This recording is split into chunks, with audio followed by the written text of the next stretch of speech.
Reksai is the one-shotting assassin jungler with the stupidest looking ultimate in the game. I guess gravity doesn't exist in League or what? But I have found a player who actually plays Rek'sai top lane with a perfect style for solo queue based on solo killing the enemy top, invading the enemy jungler, and one-shotting carries. He is incredibly dedicated to Rek'sai with over 3 million mastery points. So of course he has a crazy bag of strategies he has invented to make top lane Rek'sai work, one of which involves not even buying boots. Hold on a second, what is TF using to buy items with? It must be our sponsor for today, Ridge Wallet. I never knew he had one of those. Buying a Ridge Wallet is like finally upgrading your mythic item. Choosing your mythic item, you have loads of options, just like you have loads of colours and special designs to choose between. I got this titanium matte cobalt one, and I really love it. You can finally upgrade those old, cheap, bulky, unnecessary components into a single, easy to fit in your pocket wallet that holds up to 12 cards plus has room for cash. I really love the simplicity of the wallet. It's the perfect size and it's light so it doesn't weigh down your pocket. Also, it's really satisfying to get cards out of to pay for something. I'd honestly pay just for the sliding alone. Each wallet has a lifetime warranty, so this may be the only wallet you ever need to buy, as well as having a 45-day refund period if you're not 100% satisfied with your Ridge wallet. So it's a great opportunity to upgrade from that old one. If you go to ridge.com/chime, link in the description, then you can use coupon code CHIME to get 10% off your order.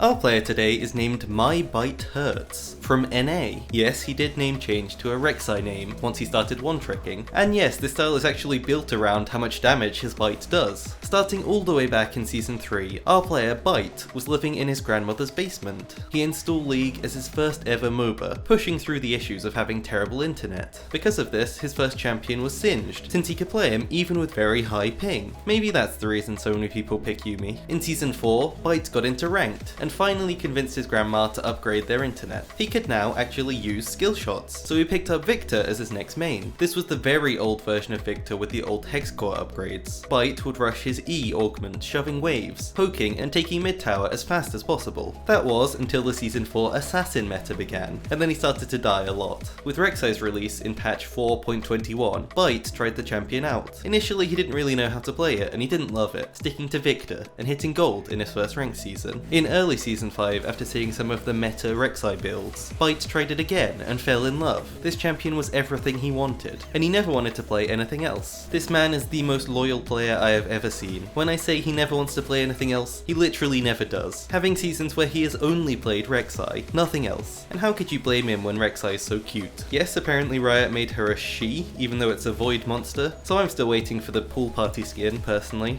With the old Reksai ultimate being used in a spam farming style, Reksai was incredible at using tunnels to very quickly shoot around the map, always being at objectives, always ready for a fight. By Season 6, Bite had hit Platinum with Reksai. He felt he could keep going, but after 500 games, he made no progress at all. If I'm being honest, he was a bit hard stuck. Season 7 was the Reksai rework, completely changing the champion, which was both a blessing and a curse for Bite. She lost her teleporting ultimate, replaced by the absolutely terrible assassination ult that could be dodged by just walking away from it. This was an amazing idea by Riot, completely ruining the champion for a period of time. So for quite a while, Bite kept struggling. But thanks to the rework, there was a light at the end of the tunnel. It was not until 2 seasons later, Season 9, patch 9.4, when Riot finally made Reksai ult undodgeable, completely fixing the champion and giving Bite an idea. This new ult had always been great for dodging damage, but now it could finally kill enemies as well. He swapped completely to Reksai top lane, knowing it was the perfect place to find 1v1s that he could outplay. With a Conqueror Assassin Reksai build, he hit Diamond for the first time. Top lane was now his only focus. He even began playing Ignite Ghost Reksai top, as his theory at the time was that top lane is the longest lane, so with Ghost he could chase down enemies and always get on them even if they flashed away. Exactly the same strategy as a Darius. This was incredibly effective in the elos below Diamond, and he only stopped as he got a higher rank.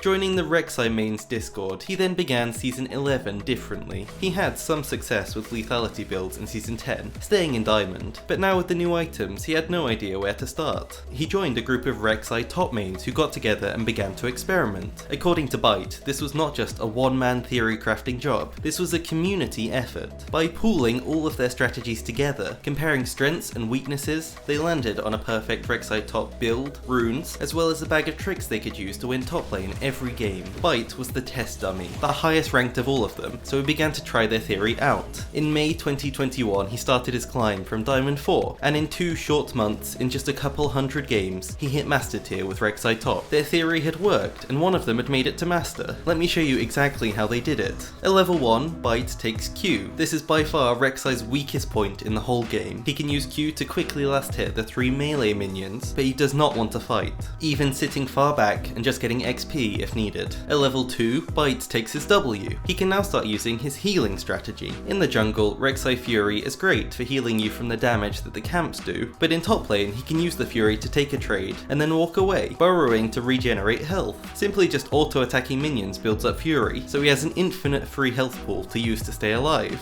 Here, your burrowed Q is always useful for poke in lane and for removing bone plating. At level 3, Reksai is at his peak power. Bite takes his signature ability, the E Bite, as well as the tunnel, and goes for a huge all-in. Starting burrowed, he gets close to the enemy and tunnels to them, using his burrowed Q, knock up, auto attack, Q, auto attack, bite, auto attack. With Conqueror, the damage will be unexpectedly high, and even if the enemy flashes or dashes away, your E and empowered auto attacks will still hit. Reksai is an early game jungler. Level 3 is the time you want to gank, and so it's the time you're much stronger than most enemies. Taking Ignite instead of TP, this level 3 all-in works almost every game. It is vital to the Rek'sai top strategy, and begins his snowballing. After the kill, Bite shoves the wave in and he bases. He then starts to build a network of tunnels. Maxing E first, he creates a line of tunnels out of base to his lane, letting him slip back to lane very quickly, not even really needing teleport. These tunnels actually have a crazy 10-minute duration, so they're always going to stick around for the whole duration of laning phase. Normally, tunnels on Rek'sai jungle are all about ganking, so of course, Bite has the perfect use for them top lane, avoiding ganks. By preparing a couple in lane, he keeps pressuring the enemy, knowing he can kill them at any time if he can reach them. The enemy has already felt his high damage, so doesn't dare to walk up to clear any of his tunnels. If he gets ganked, his tunnels allow him to slip away much too fast to be caught. The passive Tremor Sense is also amazing for avoiding gank. You can see junglers coming to gank you even without needing a ward. I mentioned that he maxes tunnel first, which also means he maxes his bite first, and how could he not with that name? The bite is the best ability for trading in lane. He can use it while he's CSing for surprising damage. Having a full fury bar makes it do double damage and become true damage as well, so it's great into tanks. Level 6 allows him to dive the enemy top. He gets them low and pushes them to their turret. Once they're stuck getting CS, he uses a target champions only shortcut and tries to combo them, using ultimate to finish them off and dodge turret shots. Here he gets CC on the enemy, bursts them, and then finishes the kill with the ult execute, using tunnel to escape after or flash if it's required. This style is even playable mid lane. Bite is happy to do it whenever the enemy mid is melee. It gives his team a surprise counter pick, letting his mid go top instead. Early laning is the exact same. You have a weak level 1, but then huge power at level 3. Thanks to being mid lane, you can join a lot more 2v2 fights with your jungler. 2 junglers should always be better than 1 jungler and 1 mid, as junglers are the ones who are fighting early. If you're playing mid, you can roam bot and top, unlike top lane Reksai who is all focused on lane. And then at level 6, very similar to our Elise mid strategy, you can even dive mid tower. Mid laners are squishy, your damage is crazy high, and you have an ult to go invulnerable to dodge tower shots. Top lane is obviously less powerful than mid, so in solo queue, why not play the more important role if you want to carry? From here to get kills, Bite uses a tunnel bait strategy. It's really OP. He tunnels in to go for a kill, but it doesn't work, so he backs off. He then has his range extension ready. The tunnel's already there, so he walks out of vision pretending to move, but then suddenly comes back, using that first tunnel and another to cover a full screen of distance in a couple of seconds. You've played against the ridiculous range of Camille E, but even her dash isn't this big. Rek'sai can continuously take these tunnels at a rapid pace, with only a small cooldown in between, so even if an engage doesn't work, if the enemy tries to clear the tunnel, that gives him another free engage. Bite's plan in mid-game is to continue split pushing. He can keep taking these 1v1s thanks to his ult. Once you get to a certain point in a fight, Reksai can press R and avoid all risk. It's similar to a Cho'Gath with his ultimate ready. The fight seems like it's close, but in reality it's already over, even though the enemy is still alive. Reksai ults to dodge any damage and destroys the enemy. When he's extending in this mid-game, Bite keeps safety tunnels behind him, so he can overextend to look for these 1v1 kills, then quickly retreat when he gets collapsed on, giving his team an advantage in other lanes. Then mixing in some counter jungling, Bite uses Reksai's great jungle clear to deny gold and XP from the enemy jungler. This is incredibly valuable as it puts gold in his pocket and denies it from the enemy, getting himself ahead and putting them behind. You might think so far this build is pretty standard, but there's one really insane part. He often doesn't buy boost. boots. His theory is that Reksai does a crazy amount of damage, so his focus is on the damage. He wants to get damage items as fast as possible, creating a huge DPS lead over enemies. He believes that boots can delay this, so he ignores them, instead buying Deadman's Plate later on to replace this movement speed. Also, when Reksai goes burrowed, you get more movement speed, so he can still engage onto enemies. This is a very high risk strategy, but it's all done to make sure he is able to guarantee a win in every 1v1. Teamfighting on Rek'sai top is very similar to playing Kha'Zix. He wants to hide in an unwarded area waiting. He doesn't ever want to go in first, or he'll get one-shot before doing anything. He waits for a target to walk by that he knows he can one-shot.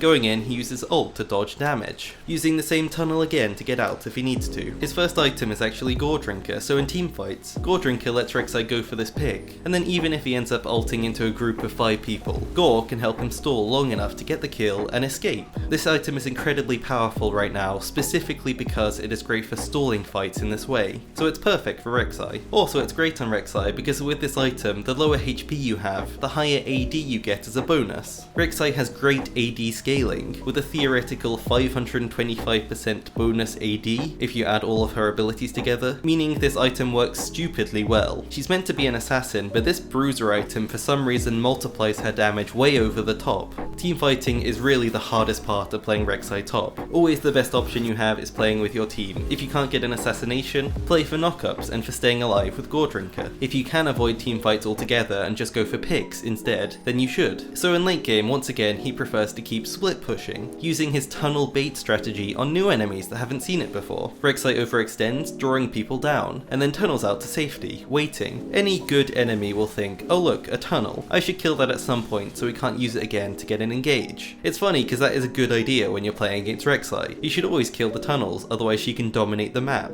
But if they're not fully thinking this idea through, then they wouldn't realise the Reksai can just tunnel back out and one-shot you, which would lead to a free objective in the late game. Reksai as a champion is a great counter to any engaged champions, like Zac, Nocturne or Lee Sin. She can interrupt dashes with her knockup, cancelling their play halfway through, ruining their engage and keeping them locked up in her team, while dealing a crazy amount of damage. Ranged matchups are the hardest for Rek'sai top.